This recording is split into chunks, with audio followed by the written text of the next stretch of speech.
নারায়ণগঞ্জ না, সারা বাংলাদেশের 64টা জেলায় আমাদের এই কর্মসূচি পালিত হচ্ছে। আমাদের কর্মসূচির উদ্দেশ্য আপনারা জানেন, বিগত হাসিনা সরকারের কিছু দোষরে আলো মন্ত্রণালয়ের বিভিন্ন জায়গায় আছে, তাদের এই প্ররোচনায় এবং বিশেষ করে আওয়ামী ফ্যাসিবাদী সরকারের আধিপত্যপুষ্ট যে বসুন্ধরা গ্রুপ এবং কনকর্ড গ্রুপ, তারা তাতে বাংলাদেশে ব্লকেট সাপ্লাই দিচ্ছে এবং এই জন্য আজকে আমাদের যারা বৈধভাবে ব্যবসা করতে চাচ্ছি তাদের উপর হামলা, ভাঙচুর, মোবাইল কোড জরিমানা করছে। তো আজকে আমাদের দাবি হচ্ছে মাননীয় জেলা প্রশাসক মহোদয়ের কাছে, আমরা যাতে শান্তিপ্রিয়ভাবে ব্যবসা করতে পারি এবং লক্ষ লক্ষ শ্রমিকের ব্যবসার সাথে জড়িত, আমাদের সেই সুযোগ করে দিবেন। নতুবা আমরা ব্যাড ট্যাক্স বন্ধ সহ আমরা সারা বাংলাদেশের শ্রমিকের ঢাকা, চিটাগাং, সিলেট মহাসড়কে অবস্থান নিয়ে বাংলাদেশকে অচল করে দিত যদি আমাদের সুস্থভাবে ব্যবসা করতে না দেন। বাংলাদেশ ছাত্র বন্ধুগণ, যাই হোক, আজকে মাননীয় জেলা প্রশাসকের মাধ্যমে প্রধান উপদেষ্টা এবং পরিবেশ ও বন উপদেষ্টার নিকট আমাদের উদার্ত আহ্বান, আমাদের শান্তিপ্রিয়ভাবে ব্যবসা করতে দিন। আমরা আপনাদের ব্যাগ দিতে, ট্যাক্স দিতে, নিয়ম কানুন মেনে আমরা ব্যবসা করছি, তারপরে আমাদের উপর কেন এই জরিমানা, ভাঙচুর, হামলা? অবিলম্বে বন্ধের দাবি জানাচ্ছি এবং আমাদের সুস্থভাবে ব্যবসার পরিবেশ তৈরি করে দেওয়ার জন্য আহ্বান। আমরা এখন দূষণ মাত্রা মাত্র 5 থেকে 10%। আমরা চ্যালেঞ্জ করতে চাই, পরিবেশের মধ্যে আপনারা পালন করেন, আমরা যদি 5 থেকে 10% অধিক পান আমরা প্রতিকূল বন্ধ করে দেবো। এখন যদি কোনো বাধা বন্ধ করতে হয়, প্রত্যেক বাধার ক্ষতিপূরণ দিয়ে বন্ধ করতে হবে।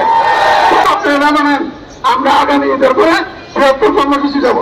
পরিমাণে চলবে না, আমরা রুজি রোজগারের জন্য কাজ করি, আমরা কাজ চাই, আমরা বাঞ্চুর চাই না। কোন প্রতিষ্ঠানের কথায়, ওই অটো রিক্সার কথায় আমাদের বন্ধ করে দেবেন, আমরা ট্যাক্স বন্ধ করে দেব, আমরা ট্যাক্সকে অচল করে দেব। আমাদের ছাড়া এই দেশ চলতে পারে না। আমাদের এই কর্মশিল্পের সাথে 3 কোটি মানুষ জড়িত, রুটি রোজগার জড়িত। আমরা যে খাদ্য নেই, আমরা ট্যাক্স দেই, আমরা ভ্যাট দেই, এই 3টা কাগজ আমার যথেষ্ট। আমরা অন্য কোনো কাগজ মানি না, আমরা মানি না। ইতিহাসের দিবেন না, আমাদের লাগবে না। পরিবেশ দিবেন না, আমাদের লাগবে না। আমাদের শিক্ষা খাতে আমাদের খোলা চলবে। আমাদের দাবি, আমাদের দাবি ঈদ টাকা ভাঙা, ঈদ টাকা ভাঙা।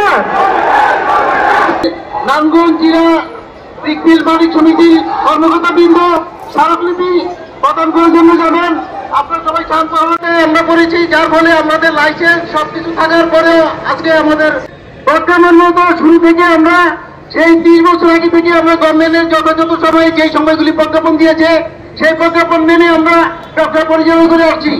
শুরু থেকে 2004 সালে 5 সালে অর্থ বছরে আমাদের বলা হলো যে আগে ছিল গ্রাম চিমনি, যেটা পরিবেশ দূষণ করত 58%। আমরা তখন সরকার নির্দেশনায় পিক চিমনি করলাম 140 ফিট উঁচু করে, প্রত্যেকটা পিক তৈরি করতে তো আবার করতে গেছে 80 লক্ষ টাকা থেকে 1 কোটি 30 লক্ষ টাকা মিটার দূরত্ব থাকতে হবে।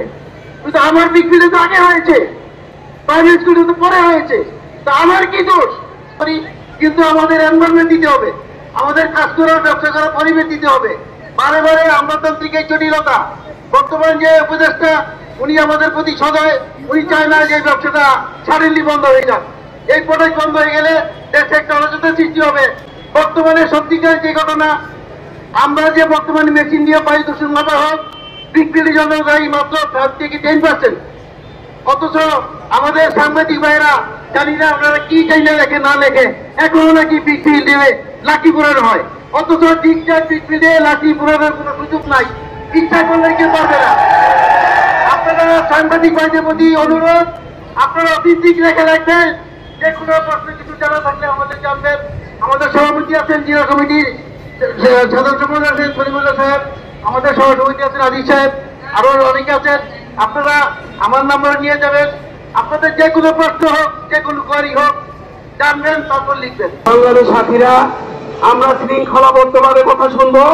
প্রয়োজনে 50 লাখ শ্রমিক জড়িত, 2 কোটি মানুষের বাসস্থান, অবস্থান, কর্মসংস্থান চলছে।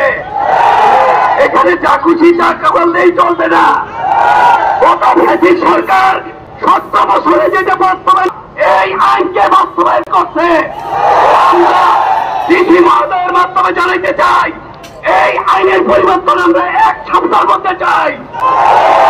আমরা শান্তি চাই, সরকারের সকল সিদ্ধান্তের উপর আমরা নমনীয় থাকবো। আপনারা 2 কোটি মানুষকে রাস্তায় নামাই দিবেন না।